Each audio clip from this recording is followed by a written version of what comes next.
Start. All right. Hi, everybody. I'm Carla Funderburg. This is my gallery, and I have known JonMarc for many, many years, like 30 years. And I showed him in 2021, and then we also did I featured him at the LA Art Fair, which was amazing in 2021 as well. I collect his art. I love his work. I've been a witness to all the different evolution that his work has gone through. Two of my favorite pieces in my home are his works. And I adore him and Becky and their kids. They're some of the best kids I've ever met. But anyway, I am just going to let JonMarc talk. Afterwards, we can have questions. Feel free to ask questions. JonMarc will make time for that. But I want you to know a little bit about the gallery. So I opened the gallery a year and 3 months before COVID. And then closed for 2.5 years. So this is my year and a half reopening. And so one of the things that Becky has been so supportive of me, and she recognizes and helps me understand, because this is my passion. I'm an artist. I want to support other artists, particularly local artists in Los Angeles. There's such competition, as in every field, but there's such competition as to get your work out there. So I feature solo art exhibits so that you can really focus and see the progression of the artist and hear their story. And that's what we're going to do today. So thank you guys for coming. JonMarc.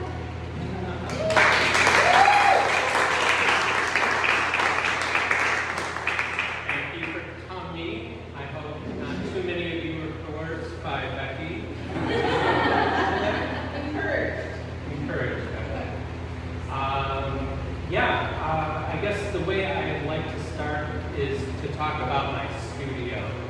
And my studio is really the artwork. And when I open the door, it's very messy, and it's accumulated stuff from my early ages, like kindergarten, all the way up until yesterday. And so when I go in there, it's always, what do I want to say, wonderment to like figure out what I'm going to do, because I try to treat going to the studio like a 9-to-5 job, and it's very important for me to show up every day. Having said that, my mother saved everything I ever did, starting from kindergarten. I have watercolors, finger paint, all the way up to first grade and 6th grade, everything. So that encouraged me that I was onto something, because why else would she keep it?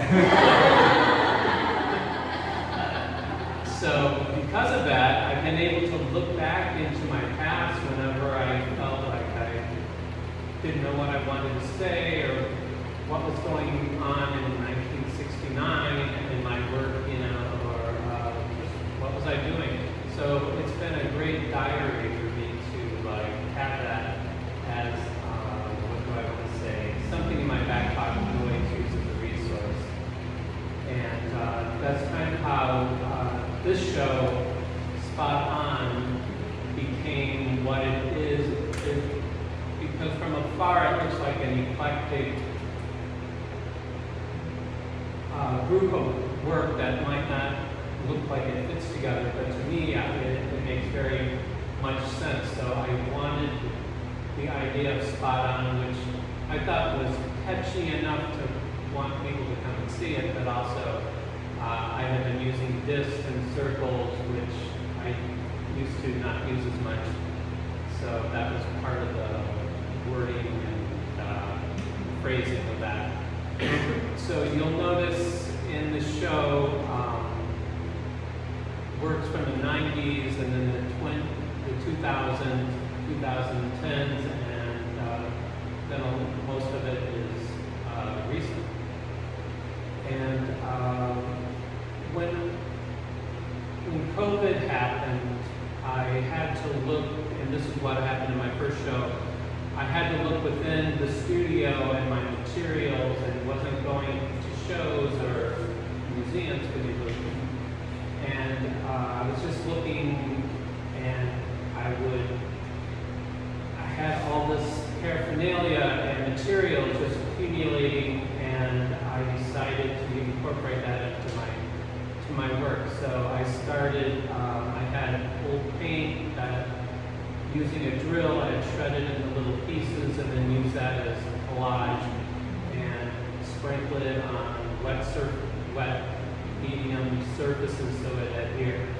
And as I caught on to that, I was like, well, I can use these dried painting cups, and I can use old brushes if I cut the hairs off of it. And then I have sticks, and then, so all this stuff started to work into the creativity and became very concrete and not going outside looking for metaphors, but actually what's in my studio, what do I use every day, and that was reinforcing the energy that I was putting into the work. Thank you. Thank you, I can hear you. Yeah, I can not talk so loud. So where was I? The work is like spotlights in the back is like an index of the idea that I initially wanted to do in my mind's eye. I wanted to do spotlights with lights casting down without, my brain is always thinking, well, just buy some spotlights and shine them on a surface and there's your spotlights. But I wanted to, without being too representational, like create from my studio the different circle patterns that I had from old cups, masking tape rolls. I saved everything. Erasers from the tips of pencils I'm hitting, you'll see as the smaller ones. They're just utilitarian pieces of whatever that I've saved. I'll throw them in a box and it will say circles. So I just throw it in there not knowing if I'll come back to it or not, and I usually do. And so that's how that becomes an index, and I'm like, well, I can do this and I can do that, and it starts accumulating. So I zeroed in on a few pieces of the area that I like, and I explored that in another piece, and that might how this became, which I can come back to.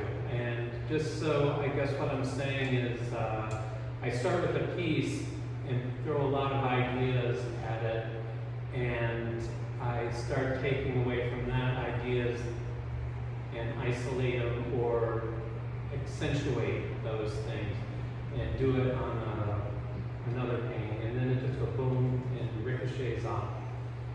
So the Ixnay Fauntleroy piece around the red one with the circle disc, and we used in the advertising, and that would be the beginning of this whole show. In that during COVID 2020, I started that, and I started with the title Ixnay Fauntleroy, and I knew what it meant to me, but I didn't know how it was going to end up as a painting. So I used my stencils, which I use all the time, and started with that. And usually when I start with the title, I'll drip paint and see how the paint wraps around the letters and then falls down, and I'm intrigued by that. And watching it dry, watching paint dry is something I find fascinating.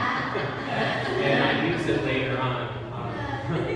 So you'll see on the other side that occurrence. And then with the stencils, I create these thick textures. And so I'm like, I'm onto something. And then I'm like looking at my favorite Matisse painting. And I'm like, I don't know why I'm so drawn to this painting. He's got a lot of paintings I don't like, but I do like this one. And so there's influences of that. And then that's where I started with the disc.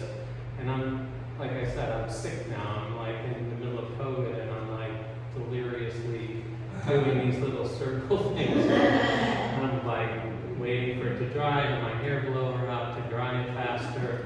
And you just get captivated with it. And it didn't make any rhyme or reason until I finally came to a point where I'm like, I'm not touching this anymore. I don't really understand it, but it actually says what I want to say right now.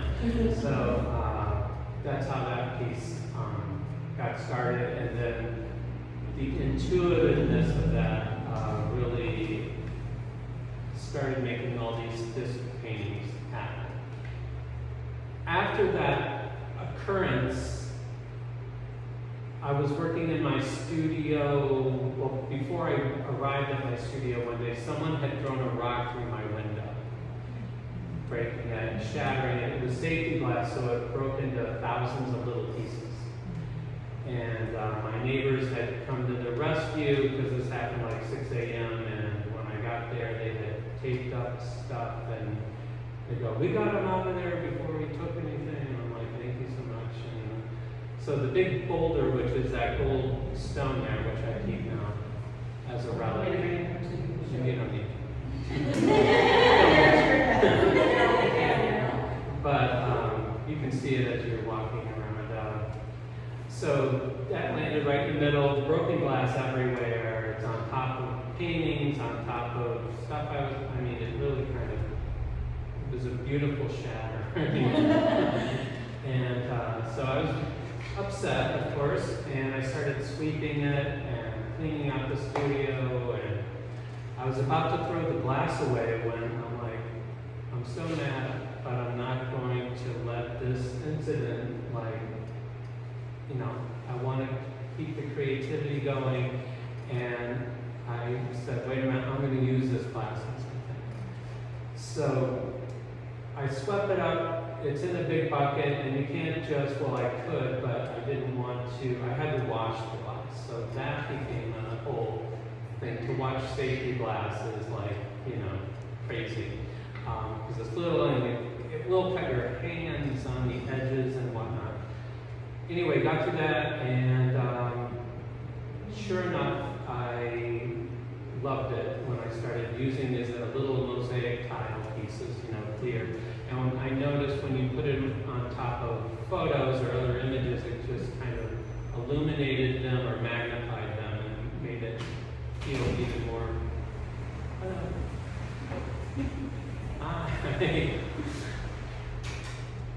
So, the cracked pieces, let me. Sorry, do you want to sit up here? Or? Yeah, sorry. You're right on time. You're right. I'm right in front. I know. Oh, no. Yeah, when you're late, that's I brought an apple though. The teacher. So I was talking about there's a lot of pieces with cracked glass, and someone had thrown a stone in my rock through my window, and instead of throwing the glass away, I decided to keep it and make collages out of it. And there was so much of it. I did one piece, and I'm like, wow, I still got all this, and it just keeps, you know, giving. Yeah, I keep giving pieces of it, and I still have more of it. So I'm like, wow. And so I'm like, I can do that. These little shreds are intriguing, and they remind me of these trapezoidal shapes that I've been using for years and years and years, which for me, they're like pieces of ice, and they have a climate change element to them, breaking off bigger ice sheets or mountains or icebergs or whatever. But someone maybe last show saw them as pieces of sky, so I thought that was cool, and I hadn't really thought about that before. So those two things have, they reverberate with each other, and they make sense to me as a material, whereas the shredded paint is like, it accumulates everywhere in my studio because I use my table as a palette, and then it dries and you peel it off, and I used to throw it away. If I would have kept it, it would have been amazing. But now I would cut it up and it turns into this, or you drill it, and when you drill it, it turns into shreds, or and so you're like, and so there's a whole, when you're, as Carla knows, when you have a process, you need to create an infrastructure to contain that process, like, you know, a box where it falls down so you're not constantly doing all this work needlessly. So anyway, I figured all that out, and my only principle to myself was you can't just dry paint for the sake of dry paint. It's got to be from another painting or something, or else it's not special. You know, so I needed to have that kind of regulations for myself. Continuity. There's a continuity from one piece to the other. Yeah, That's it what's does. really beautiful. I mean, Yeah. because pieces of dried paint from this painting, when it was over, there's still, you know, magentas and burnt siennas and what have you in a cup of paint, and I used to either throw it away, which I hated because environment, and so now I just let it dry and then I drill it into little pieces and use it in things like this.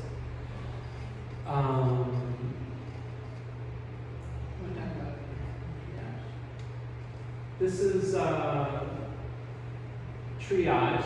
I don't know if anyone spent any time looking at it, but I had a studio over in Culver City for a long time, and I would go to Gagosian openings, which was close to my studio, and he had the best invitations of anybody in the world. They were very high class, and I got on his mailing list, and they would come under my door, and they were like, you know, in these special envelopes within envelopes, and my name was kind of handwritten, you know, gold printed. I'm like, wow, I feel special. But I saved them all, and this is over five years. And when I moved to my Silver Lake studio, I opened the box of all these, and you know, going through them, you notice that 98% are all white guys, and European white guys are American. And I'm like, that's not unusual, but I decided to do a piece about it, and so I collaged them like patchwork and didn't know how they're all going to fit, and I don't know, I think I might have cut some towards the end to make them fit into a space, but it's pretty much all layered, and if you look at it, I've kind of painted over particular areas, and others are more random, and then I did my stencils and just kind of put it through the JME process. And I love the painting.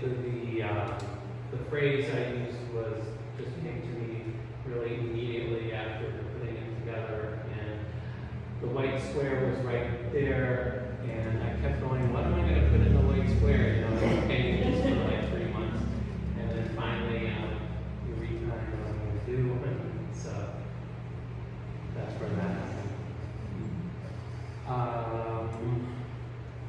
Let's see, any other, this piece, if you notice all the little toys, I saved all my kid stuff, so you don't have to worry. But I saved all their art, and my daughter was very artistic, and I put everything, you know, I put them in boxes or notebooks and made sure, and she did a lot of writing. I saved all that. My son wasn't so artsy, but you know, he took her 10 leaflets, he had one. So anyway, toys, they move out or have their own lives in New York, and they came home. I'm like, I'm getting rid of all your toys unless there's something you want to keep. And you know, no, I'll keep this. No. So I had all this stuff, and I mean, this is just part of it. This is probably a tenth of it. But I didn't want to throw it away, and the good stuff I gave to Goodwill or whomever. But it made me starting to think, because when they went to the Oaks, there was the soup, the plastic soup in the Pacific. North Pacific Gyre. Yeah. And I had always remembered that, and we had worked and given money and all that kind of stuff. So, so, you know, that's how this piece got started. And every time you move it, it shakes around, and you know, the happy face, I didn't place that there. There's some, so it's kind of funny, it keeps giving as you move it around. So, play on Forever and a Day, obviously, and May Day being, you know, practice. And May Day, I looked up May Day, the May Day holiday, you know, when the spring, but it also celebrates the beginning of unions, which I found very fascinating because of, you know, the strikes going on. There's so many layers of meaning behind that, because May Day was celebrating the May 1st, yeah. May 1st. Still in Europe, it's still Labor Day. Yeah, it's like the unions, and so it was it's multi-layers. How Yeah. And yeah. Good. So I'm happy to ask questions because I'll keep running, and you know, I can talk about any piece. And I did want to say, I guess, the 90s work in the back, it fits in light touch, in that most of my 90s was spent compressing text into characters, and you know, and I kind of do compression of paint now in different sensibility. So I wanted to make sure people got that connection, and that's why that's in there. Yeah, so in the catalog there, all of the work is represented. In the back it says also available, and there's some upstairs. Right. Yeah, so light, I have it right here. So light touch, they are sold separately, and this is when I first met JonMarc. He was doing more what you're talking about, the compression of the words, the lettering, for example. And I was fascinated by it because it was like the characters, the different characters with meaning and symbols, symbology, the characters, and you had gone to Japan to, you might talk about that from influence about the characters and communication through symbols. Yeah. And so you take the largest letter as the first letter of the word, and also you were doing large paintings of almost like poetry or writings. So it's like, I have a few of those too, they're incredible. So this is the word light. So L, the I, the G, the H stretched, and then the T is, there's the T. Or here, T. Yeah. So, and then these, I loved when you started doing the different color where they overlapped, because it became like this haiku where you could go, I got it, because I know that's an overlap. It's not actually part of the same letter, or one letter. So anyway, this, and then the light touch. Make sure that's on the camera. But one of the things that I'm excited to witness is how you took those and you brought up the word compression and the shredding, but your process is so fantastic because you look at your resources. Nothing is thrown away, and our society is all about disposable, but you're making something with meaning and beauty at the same time. One of my favorite pieces is this piece, because it's like this confetti of energy, and then the aftermath. And I often see when I'm showing artists, because we're human, we're influenced by our environment and what's going on in society, this feels like war to me.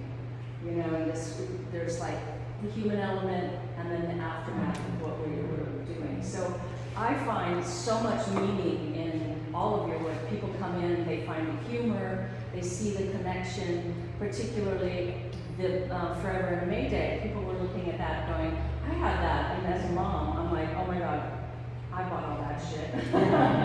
My kids had all that shit too. I did not save it though. I did do something beautiful out of the mundane. And I think that's one of the things that I love about your work, is finding the beauty in the simplest. And yeah, so. And just to add, not to contradict you, but this piece, the gray is more Gagosian invitation burned up. And some of my catalogs, and you know, when I would do shows, I'd have a stack of extra invitations. What am I going to do with these? So I kind of burned them in a ritualistic way for me, and then sprinkled it. So this is natural and relates to my life. And this is plastic but joyful, so you still have that contradiction that I like about, you know, celebratory but plastic, natural but more, you know, not as Less fine. yeah. It's also So- destruction. still the same. Yeah. Kind of like light touch in a way. Yeah. Same duality. Multiple meanings and layers, and a lot of the work that I showed at the LA Art Fair, there were words with your stenciling, and you looked deeper, and then there would be words behind. I'm thinking of the one piece that it looked like an ice Arctic, yeah. Oh, right. Yeah, people were like, oh, what's back here? You know, because there was another layer. There's like this revealing of layers, and even you spoke about that with Forever and Mayday. It shifts because we're also always, you know, transforming. That piece is always in transformation. That's something that connects for So me. you come just with my favorite piece that I'm here to talk about, world pieces that he did in the 90s. That was just Yeah, so well. I'll go get it. It's easier for me to go get it. So keep talking and I'll go get it. Just Keep talking, keep talking. What's that? Questions? Oh, yeah. Any questions at this point? Okay. So when you walk into your studio in the morning, and you're not in the middle of this, do you have, and I know you work with your found materials, but do you have a notion of what you want to do, or do you let the material bring it out? Good question. When I walk in, like today I went in and I didn't have an agenda. Everything's up on the walls here. I don't want to, you know. And I just started cleaning up because I had left the space in kind of a state before the show went up. And yeah, I started sweeping the floors, and you know, I don't throw this. I have a container for all the studio sweepings because I think that's going to be a piece someday, you know, and it's full, and it's from 7 years of sweeping the floor, and it's just like a terrarium of levels and layers, you know, because I've been working on different pieces, different colors have influenced it, so you have this, you know, plastic, you can see through it, and I'll just, at some day, yeah, I'll just dump it on a surface Or keep it in Or the keep it- layers of earth. yeah, who knows? So I don't know if that totally addressed that, but I usually want the material to dictate a movement of what I'm going to do, and This is the world pieces. That's a piece that I'm just saying, it unfortunately feels as relevant now. Yeah, yeah, even more so. Yeah. And when I look at it, of course, we come from wherever we choose to live, right? I look at it and I feel the world exploding, but what I see is it coming back together, my hope, right? But I love that piece as well. Well, JonMarc has so many pieces I love. We had to curate it. That's really kind of judge why you did that. Just with everything that's happening in the world since the show went up, it felt Exactly. like a piece that I felt like I needed to see, and I kind of felt that. Right. Absolutely. this was, I did this during the Bosnia-Herzegovina war. I mean, it looks like splatters of blood. It's really Shards of humanity. yeah. Again, you can hopefully see it. feels like it's exploding, but maybe Carla's more optimistic. Yes. Is what we I need know, to- I Is know. how we need to look at it. So So trying to tell come them back some together. Yeah. Yeah. Well, when I showed this work, it was right after the other show in 21 was right after COVID, and we were all in masks, and a lot of people couldn't come because they were still, you know, being really extra careful. It was actually the first LA Art Fair since COVID too, so it was really low attendance. I remember that, but. People would enter the gallery and it was all work that you had done during COVID because your materials, like you expressed, were limited to your resources to what you already had and owned in your gallery, in your studio space. And people would walk in, they're like, he made this all during COVID, but I feel there's so much joy in this. and there was so much lightness. There was lightness because I think also it was, you had found a way through that difficult time, and it really radiated. It was evident. It was filled with hope and joy, which is. And it was a good excuse, hey, I don't need to go anywhere because this is where I want to be anyway, and now I don't have to make an excuse to tell them. I can't go. It's not working.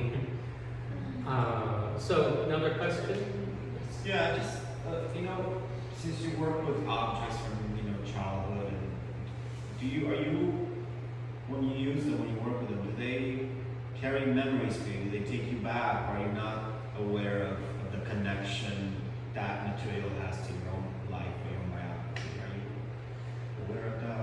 You mean in this particular piece? Even in this that is my one. kids' toys, Yeah. but my toys, I have a showcase that I have, you know, some models that I built as a kid and some, you know, things that I saved or my parents saved. And yeah, they'll spark a curiosity. This is, I used to collect hot rod magazines as a kid, and I always drew cars, and I loved doing that. And these are hot rod magazines from the 70s. So yeah, that totally inspired. What's That. the meaning of the red gel? That's kind of like a mud flap, but also just kind of, what do I want to say?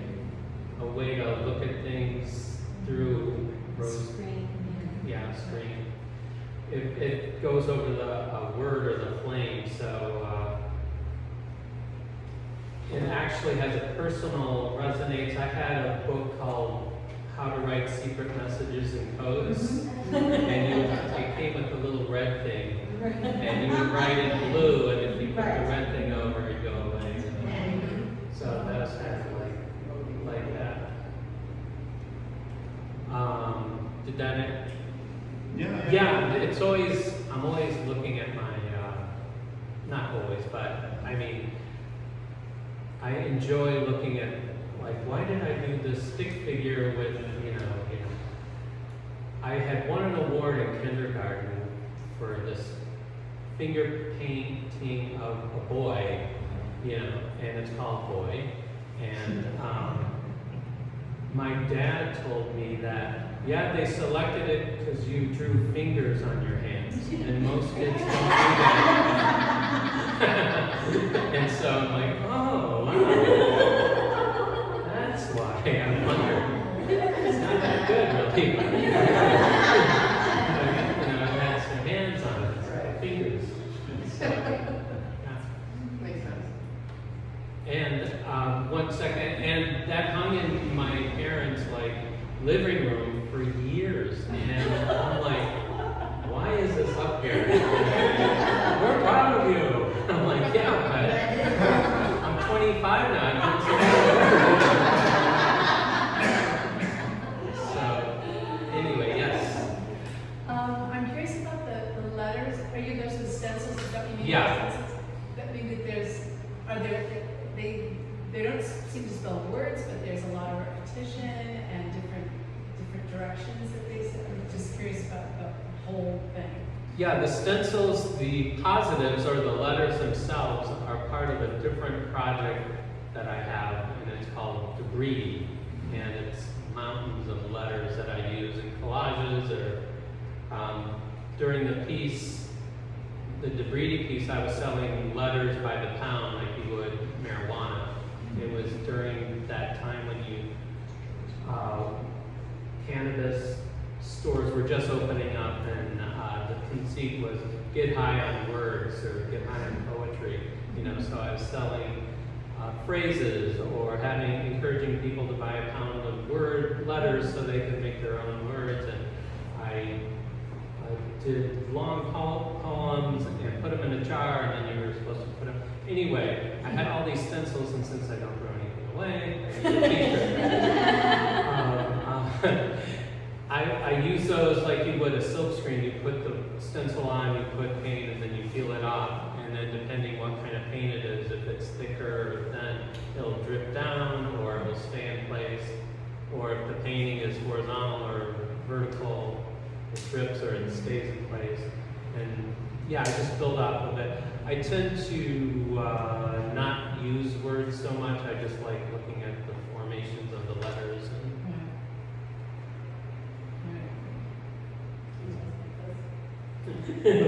You didn't raise your hand. I'll get to that one. Yes? I saw there were a lot of names in the Paris Commune, and I was wondering if you could speak to what those are.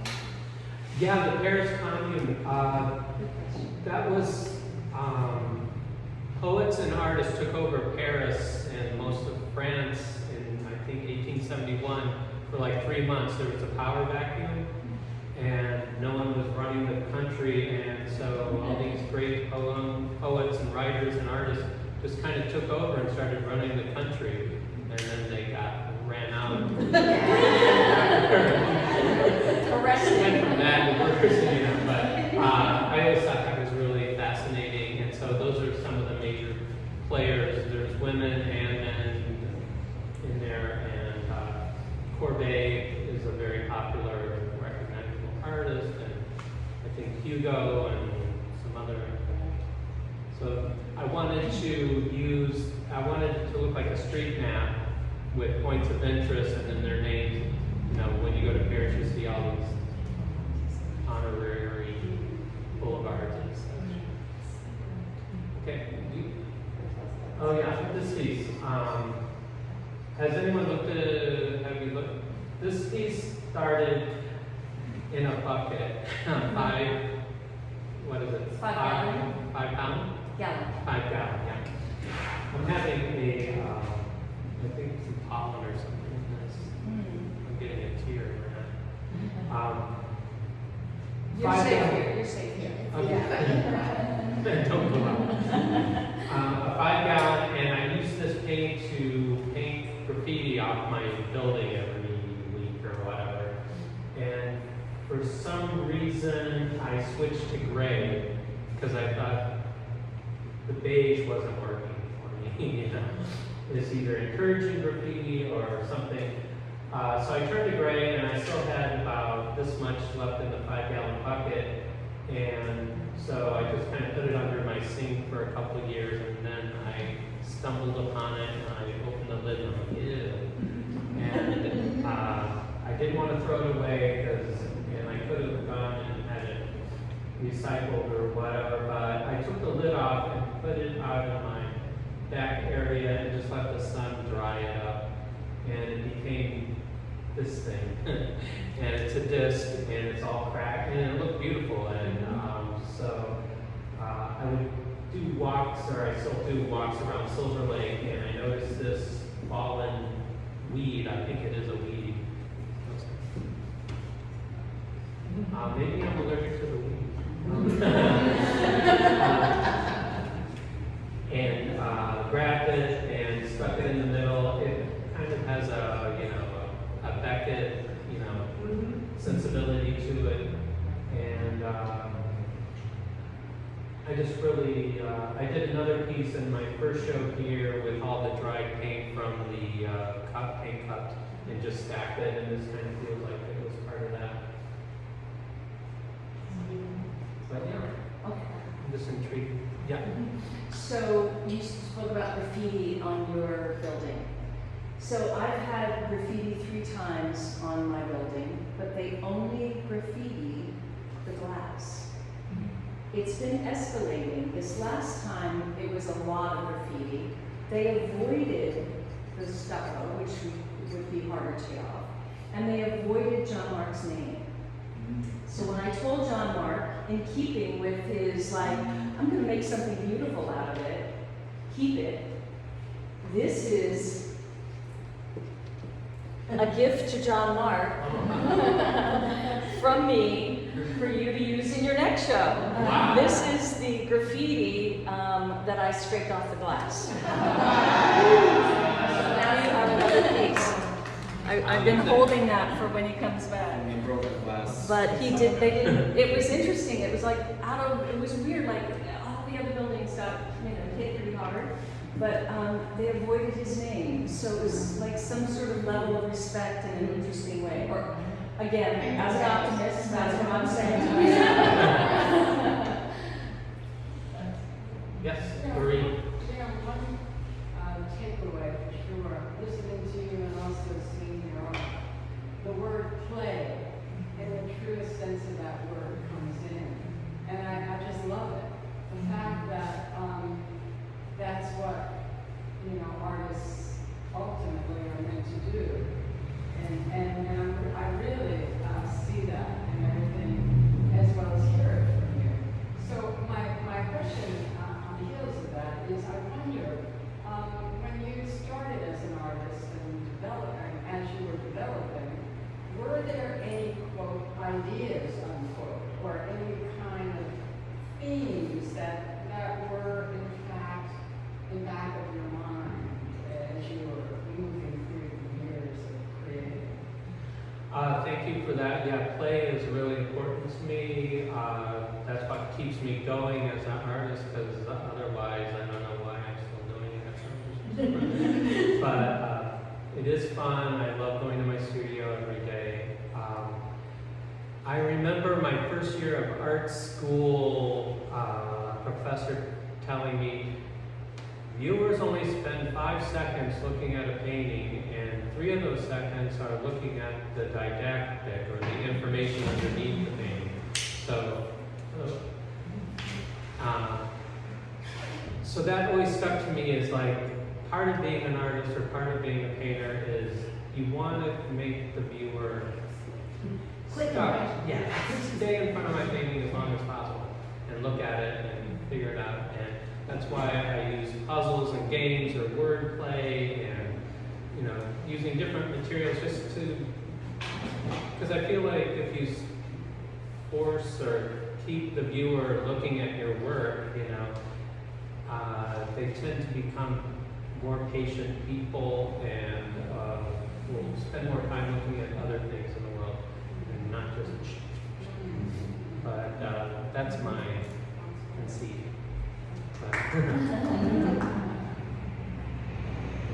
So, yeah. I wonder if you're inspired by life events, or world events, or is there some, have you ever had this notion, I've got to get to the studio because I want to do something about what's happening in my life, or what's happening in the world? I always keep a sketchbook with me all the time, and if you come to my studio, you'll see 60, 70 sketchbooks from the 1977 was when I started them. And yeah, I'll write down a world event or something that happened or something and I'm drawing or what's my, my reaction to that visually, usually in a graphic or something in some kind of notation. I tend to not, as you can see, I don't use a lot of representation in my work because I try to stay more concrete and abstract just because I feel that's more enigmatic and mysterious, and I want people to bring stuff to my work and not just like, that looks like fingers on a hand, So, yeah. I will just say though, that I'll show you had that piece that was up in the last show that was your reaction to January 6th. I think maybe just as someone who's lived with you, I do see the world events affecting you in ways that talk about it at least as you're making the piece, and then it may. That's true, the that was- background, but that piece was definitely. that was reaction, influenced by and that. I think there's been other ones that I've witnessed. And I've seen or I've been witness to people coming through here, and a couple of young artists that walked through, really young guys, 3 of them, they talked about how their interpretation as they walk, and took time, they really did spend a lot of time here, which is interesting that you say that's your goal. They said, wow, he's so political in a not, even though the title is spot on, it's not in your face. Like, and I think that's one way that we allow, you know, by your choice to make it that way, make your work that way, it allows for people to maybe digest things a little easier. It's not like so like confrontational, exactly. And they're like, wow, he must be an environmentalist. That's what one of them said. He feels like he's an environmentalist. He's very political, and yet always people talk about the joy they feel. And they ask me your influence, and a couple of people brought up Jasper Johns and Rauschenberg. And I was wondering if, particularly on that piece, Rauschenberg. Oh yeah, I guess so. Feels Certainly, very, yeah. has a big influence, I think, of that. I don't know if you feel connected to his work or not, but. Oh yeah, definite influence, especially in my younger years, and Jasper Johns, of course, is major. Yeah.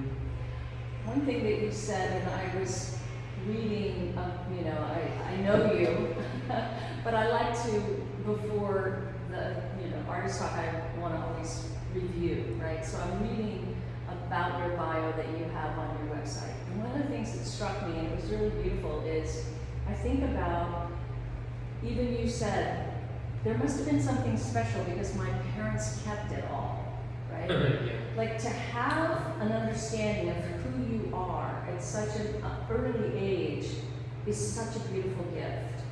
And that they gave you, and that you were able, that you are living your life with purpose. And I think that's evident in your work.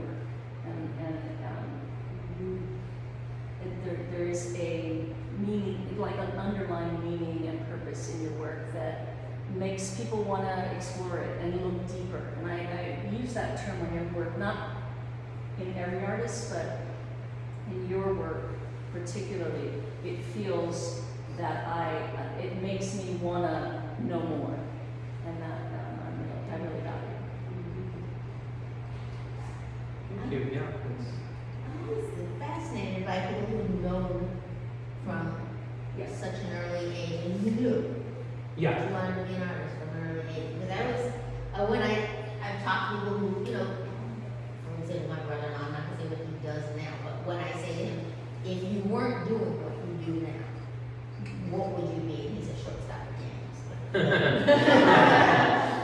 But I just, it's interesting to me that you knew from such an early age and you never wavered from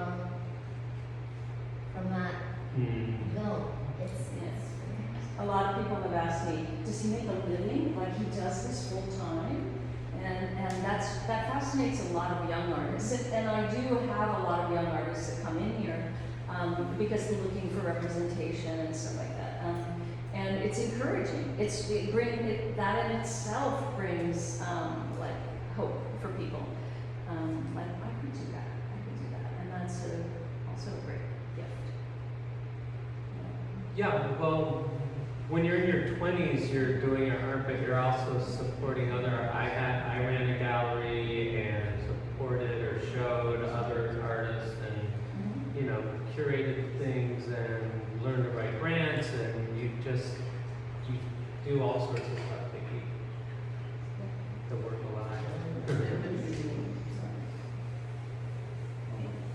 Kind of piggyback on what you were saying, do you, because you know, trying to do this for a living, do you know, you have to get to your shop and sort of isolate and immerse yourself in what you're doing, but do you also feel like there's a pressure from the outside competition, or do you feel like do you find yourself having to keep an eye on what's out there? Do you feel a pressure to compete, to be relevant, in terms of with other artists or other art that's out there? Do you feel that, and how do you get away from that?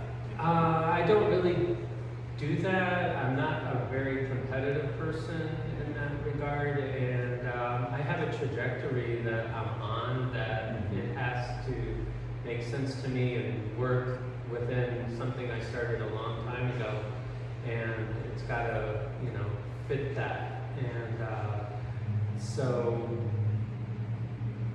yeah, there's times when I don't want to be influenced by anything else except what's happening into my studio, and that, that can be a problem at times.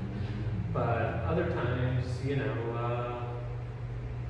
go out and look around. I get more going out into nature, or traveling, or that kind of thing is something that is very influential. And I just saw the Keith Haring show, which I loved, and it was fun, and brought me back into the 80s mode, and loved it. And, so, I still go to shows and stuff, but not, trolling or, because, a lot of people, to stay on their game or whatever, you got to see what's happening, and then you rip on it and make it your own, and it's totally legit, but I just don't do that at this point. Yeah.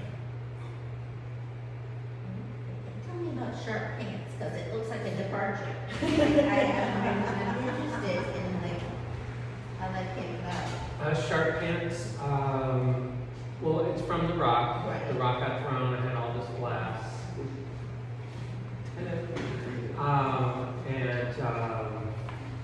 I've been drawing or painting hands for a long time. And I will tell you why. I was inspired by the Dr. Seuss story, What I Was Afraid Of. And it's about a pair of pale green pants that these two kids find in the forest or walk into.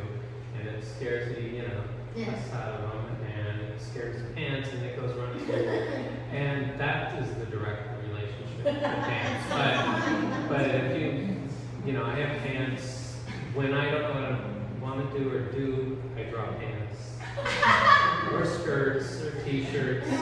Yeah, so, and then embroidery is, another big influence. A lot, my mom was very creative in her own right, and she did a lot of embroidery, patchwork stuff, ceramics. She did those resin balls. I don't know if you remember them. They cast resin balls, totally toxic. Our basement was like, so, you better not light a match in our basement.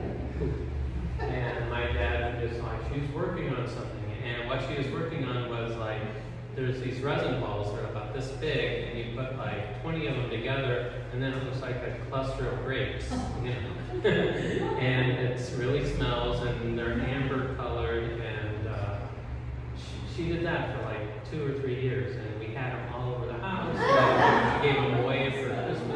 Anyway, she's very creative, and it probably inspired me. She made candy, cakes, and beads, and just all sorts of stuff. So I'm sure Got a lot that. of meetings interspersed with your paint there too. Yeah, probably the kids trying to. True. So I give my mom a lot. It's inspired. How about tongues? You have a tongue here. Is that also a departure, or is that a continuation? Well, that's kind of a play on words in terms of the glass and sharp tongue and sharp word. Yeah. So I just wanted to play with that, and I liked the way it looked. And when that window exploded, it landed on some paintings that had stuff going on, and I noticed that it amplified or magnified what was underneath it, and I liked that. So yeah, that's how I started. So since then I have an ear now. Body part, we'll see where it goes. But yeah. Any other questions? Oh, Hey, question. In the back. Yes, good to see you. Quick question on which is the last piece you created and why? Or is it here, and where do you see yourself going from that kind of exploration of current events, possibly process? Where are you these days? Okay, that's a lot of questions in one. For such a short question. I'm trying to get the 4 o'clock time span, so since I want But, well, the earpiece was the last one I just did at the studio, and so that's, but in here, I think this one was the last one. This was Let Them Eat Paint, and in an abstract way, it's like a guillotine, which has my, no pun intended, French connection to the Paris Commune piece. And it's kind of like off with their heads, kind of, which also goes with the too few people with too much money idea. And so this would be the last piece that I finished before I brought it over here. Was the strike going on when you did that? The strike was going on. Okay.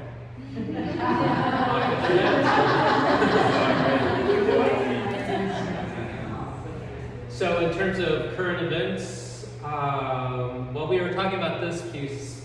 I don't know if you saw this. There's a cycle of, you know, I did this, I think it says 1992.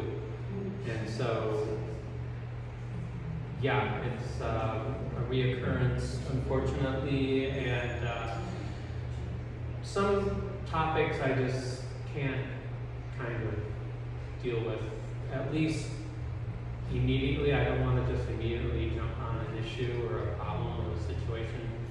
And like I was saying, I have my notebooks and sketchbooks, and I'll write down things, and what if an image comes to me that's very abstract, it gets to the point of what I'm trying to, I'll use it at a later date.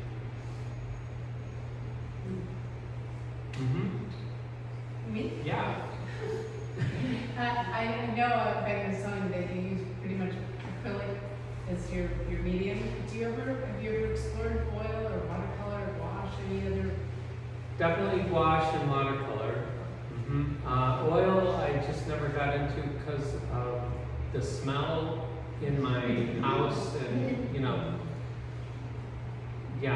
my rooms, and I guess with bigger studios I could have experimented, but I have a few oil pieces, and they ended up being like very abstract and gooier, and which I like, but I'll never shut the door on oil paint. But I haven't really explored too much. It's another layer, no pun intended again, because it's got so much going for it in terms of luminosity and transparency and all those great qualities, and so maybe I'm afraid to really delve into that, but you can definitely do great sunsets and sky things. It'll take longer to watch the paint dry though. That's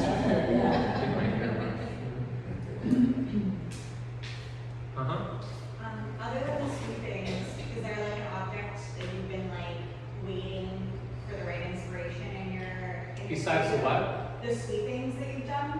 Is there like one object that you've been like eager to use but you don't have the idea yet, or one that you're really excited for and saving? Yeah, I have a painting that's hanging in my studio, and it's like the whole wide world, but it's vertical. It's about that size, and I keep putzing with it and adding to it, and it's like half finished and half, I don't know where it's going to go, but it's compelling and intriguing, and some pieces you just don't want to hurry, you want to, but it will tell you, which I'm really a believer in, if you let it go for a while, it will tell you what it needs then, and you're like, yes, and you add it, but it's not done yet. But that was a good move, you know, it's like that. So I don't want to rush painting. Some I see, I'm like, I know exactly what I'm going to do, and I'm really happy with it. And if I'm not happy with the piece, I'll just wreck it and use the shards for something else. But yeah, I do have a couple of those things in my studio. I wanted to bring up, thank you for bringing up the whole wide world, the whole wide world piece behind there. It's perfect from this distance too. How did you arrive at that color? Because that color feels like it's receding into the wall. Like it feels like I can put, like that, the ball is floating.